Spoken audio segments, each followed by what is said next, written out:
Welcome to BloodBinge, where we satisfy your thirst for all things horror. My name is Sloan, and today we're looking at the 2005 sequel, Saw 2, to figure out exactly where each character falls on the moral spectrum of good to evil. If you missed our first episode on the original Saw, make sure you go check that out. Saw 2 is one of those rare sequels that many fans believe outshined the original. If you like your horror a little more intense and your traps a little bloodier, it's not hard to see why this installation did so well. It took the moral and psychological components that made the first Saw so compelling and started amping up the pressure on the characters. It follows the detectives investigating Jigsaw, the group trap that they're forced to witness on the monitors surrounding them, and, of course, our killer himself. Today, we'll be looking at where the entire cast falls on the spectrum from good to evil. And oh yes, there will be blood. That's a problem you're gonna have to solve before it's too late. So let's get into the rules. First up, we'll be breaking down characters into 3 categories: the good, the gray area, and the bad to evil, starting with the most noble and ending with the most evil. Afterwards, we'll check the full leaderboard to see who the biggest saints and sinners are, as well as reveal our in-depth ranking of the killer's evil level. Our depraved formula will rank our killers on a scale of 1 to 100 to see how they stack up against other horror movie killers. Now, we're covering Saw 2, which is of course a sequel. Much like the movies build off one another, our episodes pertaining to the franchise will build the same way. That means we may be referring back to Saw for some additional insight into characters where applicable, but we won't be looking ahead into the series. So, with that all covered, let's get right into it. As usual, we'll start with the most noble character and work our way down. These characters are the good. The gold medal for the most good character has to go to Carrie. In our Saw list, you may remember she scraped out a good rating just by investigating the murders and not committing any on-screen crimes. In this episode, she actually climbs the rankings in essentially the same way. Yes, she gets Detective Matthews out to the crime scene without warning him that Jigsaw has called him out personally. It doubled down on what we saw in our last installation, that she can be a little callous and doesn't beat around the bush. When did you stop being a cop? There is also a scene where she convinces Eric to try and torture John by destroying his work. You want to get to him, that's how you do it. Aside from the fact that his work is evidence and John is already a captive audience, it feeds into the incorrect idea that more pressure was the right move in a situation that clearly called for de-escalation. Still, she claims our most noble spot, and honestly, it's not a close contest. She's able to remain the most level-headed out of all the cops on the scene, while still being appalled at what they're seeing on the monitors. It suggests she cares for Eric and the victims, but also for procedure. Carrie also seems genuinely troubled at the evidence presented that Eric has been framing suspects. It's worth noting that she has to be literally held back from interfering when Eric starts to get physically violent with Kramer. Something that the other officers seem all too comfortable with. Our silver medal of good goes to Jonas. He isn't really fleshed out the best, like many of the characters who die in the house trap, but there are a couple things that make him stand out. One is that he's willing to admit he's done time. Like Amanda in the last entry, he knows he's done wrong. He doesn't try to hide anything, and he's already served his sentence for it. He shares the information openly under the correct impression that coming clean could help gain perspective into the group's situation. If only everyone else had listened, he might have made it out alive. Right from the beginning of the trap, he's level-headed, honest, and does his best to help. He even tries to calm Xavier, who seems to have a vendetta against the other victims right from the get-go. All I'm saying is let's just take our time and come up with a game plan. What really cements the idea that Jonas deserves to take home the silver is that he expresses concern for his family. While everyone in the trap talks about wanting to survive, to go home, to be freed, Jonas talks about needing to make it back to look out for the people he has on the outside. And if they don't find me, they going after the ones closest to me, my family. It's easy to imagine that's what got him through his prison stint, and possibly even what would have made him go clean if he had the chance to do so. Finally, wrapping up the good section and winning the bronze medal of good, we have Daniel Matthews. He's not a good kid, but he's still a kid. His parents are divorced, his father has clear anger issues, and he's going through a lot. Your mother gets to keep custody, I get to take you into custody. Standard after-school special stuff. He's on a bad path, but his involvement in this trap doesn't really fit any of the petty theft crimes that he's actually guilty of. I mean, I've been in trouble a few times, you know, in and out of stuff. Like we've seen in so many other instances, the reason for his torture has less to do with him and more to do with his father. While he isn't the bravest person locked in the house, he does keep his morality in check despite pressing circumstances. He tries to help Amanda after she's thrown into the needle pit, and he does his best to even rally Laura when she's starting to lose hope. Even through his fear and mistakes, you can see that Daniel has a good heart deep down. With that said, our good section comes to a close. These next characters fall in the neutral territory of our morality spectrum. This is the gray area. First up, we have Detective Rigg. He stands out for being the only person in our neutral territory who isn't specifically one of Jigsaw's victims. He's a detective working alongside Carrie and Eric to apprehend John Kramer and stop the murders. What keeps him from the good side is his anger. He and the other officers are made to watch footage of the victims in the larger house trap, one of which is his colleague's son. Maybe that's why you ain't got a goddamn family for yourself and you can't understand what this man is going through. We can understand how witnessing that could get under a man's skin. That's still no excuse for crossing the line and getting physically violent with a suspect who is already in custody. While Rigg isn't responsible for physically harming John, he is the one to prevent Carrie from intervening and putting a stop to it. We tried it your way. What keeps him higher up on the grayscale is the fact that he's led down this path by Eric Matthews, someone whom he clearly has respect for and can be influenced by. It looks like he's definitely beginning to question some of his actions when Eric's true nature is revealed. Up next, we have Michael. He's the guy who needed to get the key out from under his eye. Side note, that's where I had my Bitcoin. We don't know a lot about him other than he was a police informant. While it doesn't seem like the police in this precinct need any help locking people away, the implication here is that at least Michael isn't considered violent or a danger to society. His profession is shady, but Venus flytrap to our head, we still don't think he deserves to be ranked as evil just for this alone. Next is Addison. What we like about Addison is her bravery. She does try to be more proactive in finding an antidote and getting herself the hell out of the house. Even her more aggressive behavior is understandable given the circumstances she's in. More than once, she's able to show self-restraint. She keeps her cool when learning about the traps. She doesn't turn on Obi when his tape is played. And even though she fights with Xavier in one scene, her focus never seems to be on stopping the process of other victims. She just wants to free herself. And finally, wrapping up our gray section is Laura. We don't know much about Laura other than that she was imprisoned for something and chosen by Jigsaw to die in the house trap with everyone else. She also gets a pretty raw deal here because it's obvious the nerve agent everyone's been breathing in is having the worst impact on her out of the group. She's lethargic and bloody very early into the trap and is the only victim to succumb to the seizures that the agent brings about. She does win some points for helping the group in her limited capacity to do so. She finds the photo of Daniel and his father, she admits to having been arrested, and reveals that Abby doesn't have the group's best interest in mind. You're the last person I saw before I woke up here. She does lose some ground because she gives into the temptation to lay down very early on and serves as dead weight to Amanda and Daniel for much of the second hour. This can't be it. And finally, we've reached the end of the gray area. We have entered the dark side. These characters are the bad and evil. To kick off our bad section, we'll start with Avi. He is the second to die in the large group trap, but he makes an impression. He comes off as quite a badass when he shows no fear towards the knife to his throat. If you're gonna threaten me with a knife, you may as well cut me a little. But everybody's a tough guy until the furnace turns on.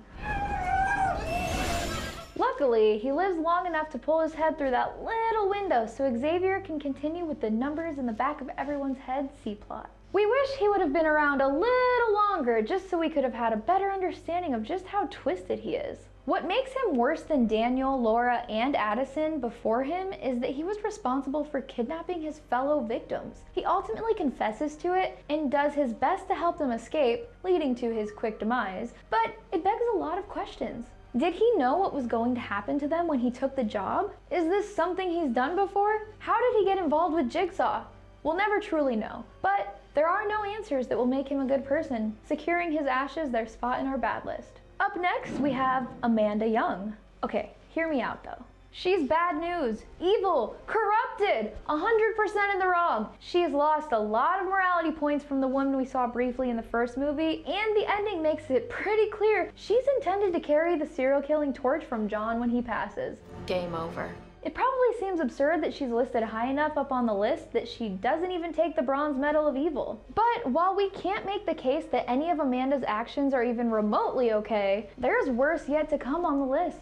There is also something very important to keep in mind. Amanda has been groomed for this. We dock evil points from killers who believe they're doing the right thing, and from killers who are under the influence of someone more evil than themselves. While Amanda has free will from John, there's no way she'd be killing people if it weren't for him and what he'd put her through. She's probably someone who has suffered from a lot of neglect, and she was probably never more vulnerable than when she stumbled out of her first trap. The trauma of being kidnapped, tortured, and made to kill somebody, paired with the revelation that she's a bad person, made for a perfect recipe for her to reshape her life. She could have turned to lots of things, but it makes a sort of sixth sense that she'd want to find a solace in the person who made her change. Like most unpaid college internships, John takes her on as an apprentice when she's at her most vulnerable. While many of the people in this section believe they're making the world a better place, Amanda is the only one being taught that she's in the right. Her actions in this movie, while horrendous, aren't entirely her fault. It's also worth mentioning that even as a double agent, she does her absolute best to help every single person in the house survive. Everything you need to know is on this. She explains the rules to everyone, tells them not to use the key on the door, No, that's not a good idea. and helps them look around for antidotes. She's thrown into a needle pit not intended for her, and still rallies enough to find the key they need from it. Not only that, but she keeps Daniel safe despite the danger to herself to do so. While her job was probably to do just that, she looks after him with enough care that it's a genuine surprise to find out she had any hand in his capture. Taking our Bronze Medal of Evil is none other than Eric Matthews. This one hurts. Much like Dr. Gordon, he's the protagonist. He goes through terrible stress in the movie, going face to face with Jigsaw, and we want to side with him because he's clearly being wronged. Unfortunately, he's also very much in the wrong, and this can be glossed over if you're not paying close attention. Shut the f up! As we've already established, he's willing to resort to physical violence against a suspect. John Kramer is not only captive when Eric starts hurting him, but infirm as well. While in most circumstances we love to see sadistic killers get their asses kicked, this one plays a little differently. Now that's the Eric Matthews they gave medals to.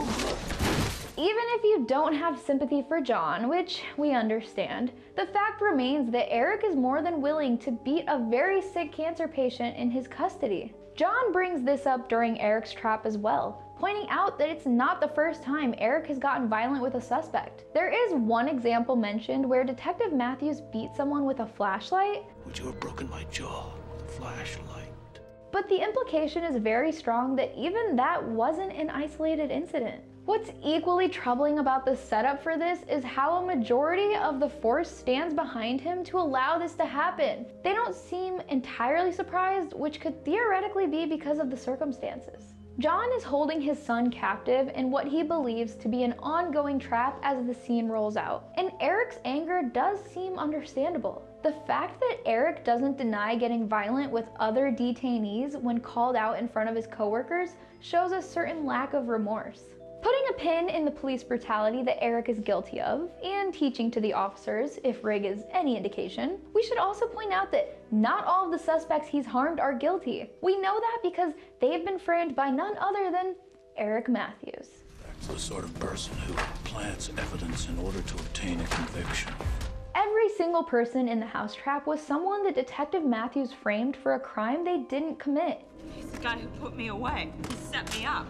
In some cases, it's implied that they were repeat offenders, which by no means justifies planting evidence. In other cases, we're totally left in the dark about why he did what he did. There's an established pattern here about Eric and his behavior as a detective that makes it easy to draw conclusions about him. It's implied there were more victims and more violent outbursts, but we can only look at what we have actual evidence of in the movie. The fact is that the most dangerous element of this trap for Daniel was being imprisoned with so many people who would have wanted to get revenge against his father. This aspect of the game would have been impossible if Eric wasn't abusing his power and victimizing the people he should have been protecting. His anger issues carry out into his personal relationships as well. He's going through a divorce, he has outbursts of anger with his son, and even his coworkers are not free from his wrath.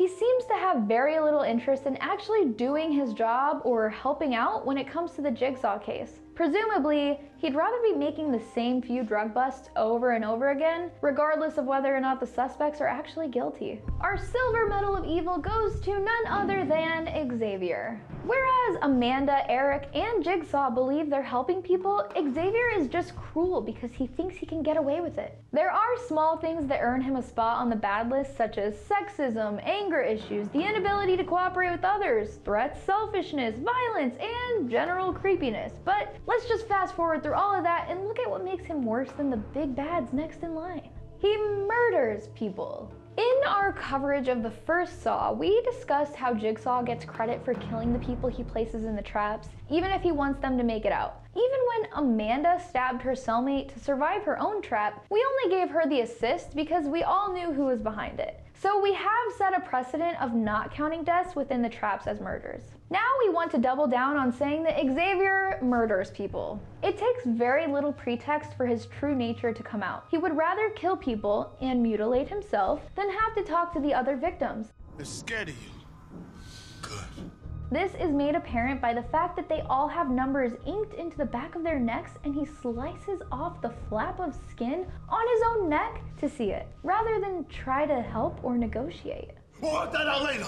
He flat out murders Jonas. He leaves Addison to die after groping her a little bit. And let's not forget that even before they started running low on time, he was the one who forced Obi to get into the oven under threat of physical violence. I'll kill you where you stand.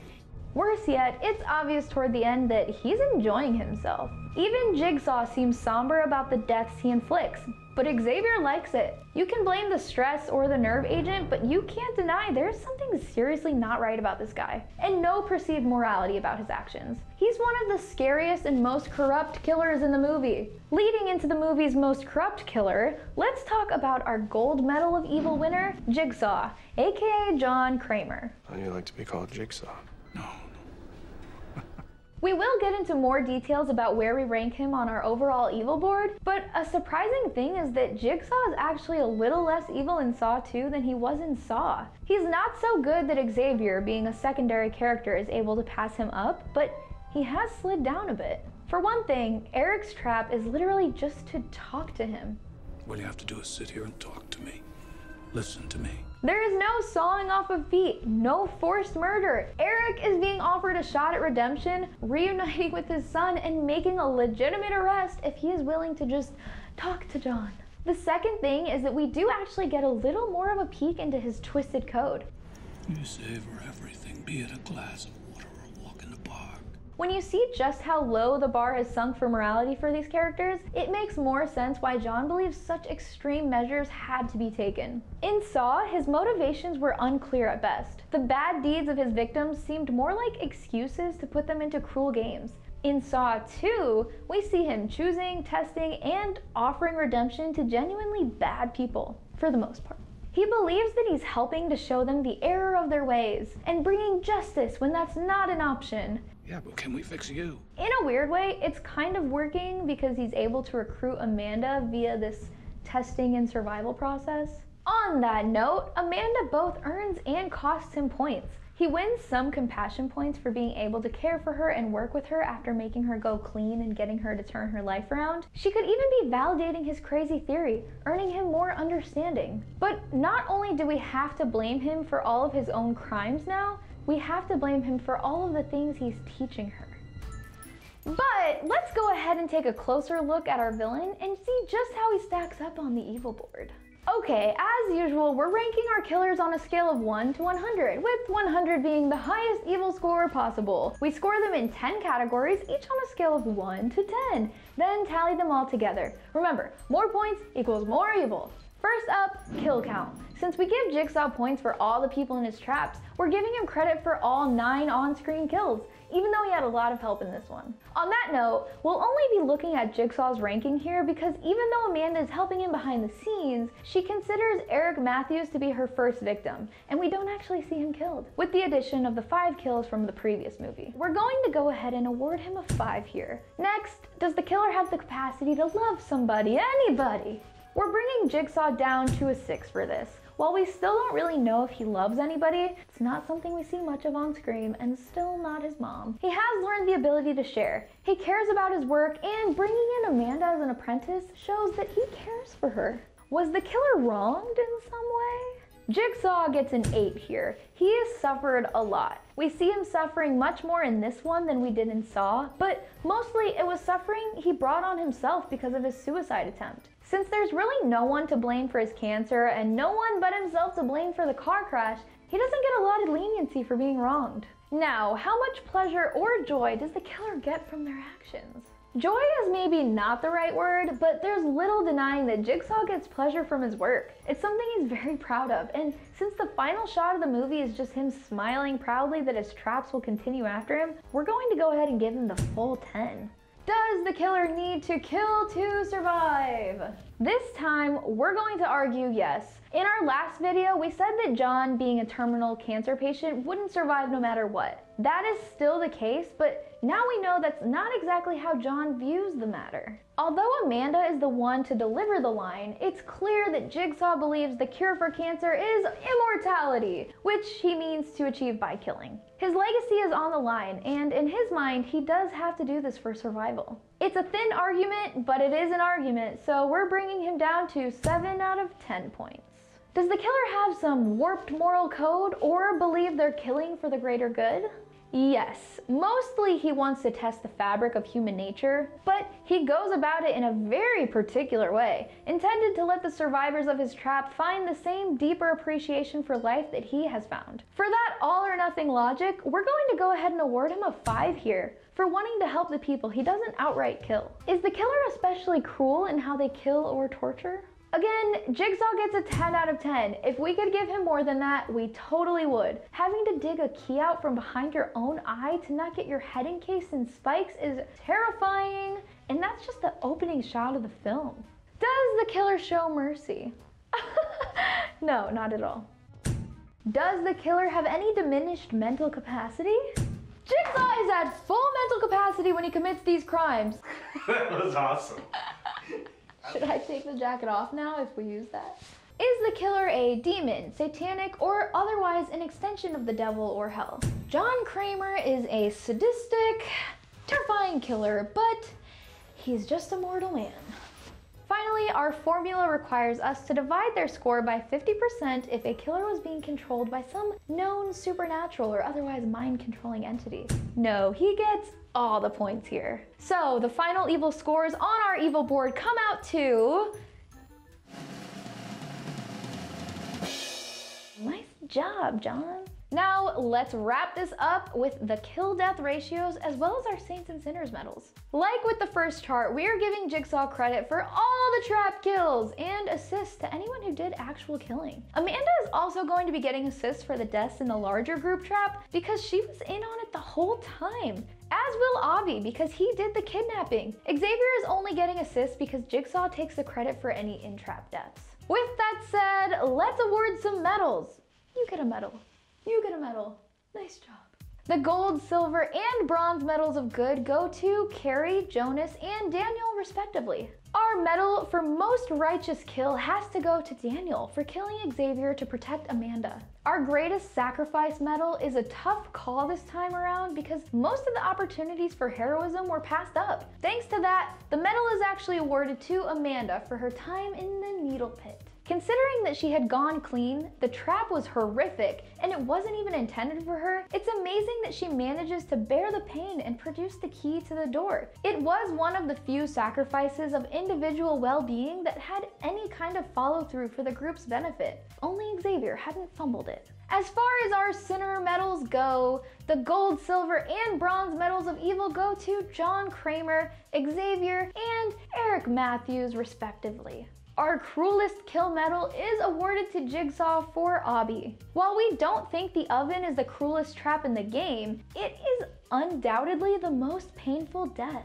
On paper, the Venus flytrap is a lot worse because getting out of it requires Michael to take a scalpel to his own eye. Plus, the thing looks terrifying. In practice, however, Abi's death is much slower and more agonizing as he roasts alive. Even if turning off the valve would have been an easier fix, the fact of the matter is that he didn't do it, and as a result suffered one of the worst ways to go. The worst betrayal medal also has to go to Amanda. While she sacrificed a lot in the house trap, more than she ever intended to, the fact that she was working for Jigsaw the entire time makes this the worst betrayal of the whole film. She betrayed all the victims in the game, and especially Daniel, who had worked alongside her to survive. The Darwin medal has to go to Addison for sticking not one, but both hands in the razor blade traps to get her antidote. In a blink and you'll miss it moment, you can actually see that the box is unlocked. While we could forgive the audience for missing that detail in the movie, we can't forgive Addison for not giving it a once-over before sticking her hands into the razor trap and grabbing that syringe. And finally, our 7 deadly sin medals. The lust medal goes to Carrie, though she doesn't win it in the traditional sense. It's her desire for Eric to be with her working on the case that eventually drags him into his trap. There is more implied between them, but it's never explicitly outlined what their relationship is. We know their partnership, as it is so vaguely described, was a factor leading to Eric's divorce, but not if partnership was in a professional context or not. That's exactly why Carrie wins the medal. Her passion comes through in her work to a very dangerous degree that starts to blur lines. The Envy medal and the Pride medal both go to John Kramer because of the killings. Envy is the medal that he chooses for himself when he claims that not knowing the time of one's death is a luxury. It's something he feels jealous of Eric for, and their conversation in the steel factory makes that apparent. Pride is the medal that he wins for the traps themselves and the boastful nature he takes in describing his motives. The Greed medal goes to Xavier. It's dealing drugs that sends him to prison in the first place, suggesting that he craves material wealth. And on his tape, we hear that he takes advantage of the people he sells to. Greed was an obvious choice for him, but we're also going to award him the Gluttony medal. There is an excessive amount of sin in his character that he just seems to revel in consuming and incorporating into the final manic version of him that we see at the end. The Sloth medal goes to Laura. While it's hard to fault her for her body succumbing to the nerve agent, her will to fight it just doesn't seem to be present at any point. She is missing the survival instinct, as are many of Jigsaw's subjects. Finally, the Wrath medal goes to Eric Matthews. There were a lot of contenders for this one, a lot, but Eric Matthews' rage problems hurt everyone around him. We talked about it when we covered his character, but he has more anger outbursts than anyone else and to a very intense degree. And that's it! Saw 2 characters from most good to most evil, along with our killer breakdown of Jigsaw compared to the first movie. Let us know in the comments section who you think the biggest saints and sinners are. Do us a huge favor and like this video or I'll cut your foot off, as well as hit that notification bell so you know whenever we upload a new video to BloodBinge, where we satisfy your thirst for all things horror. Thanks for watching!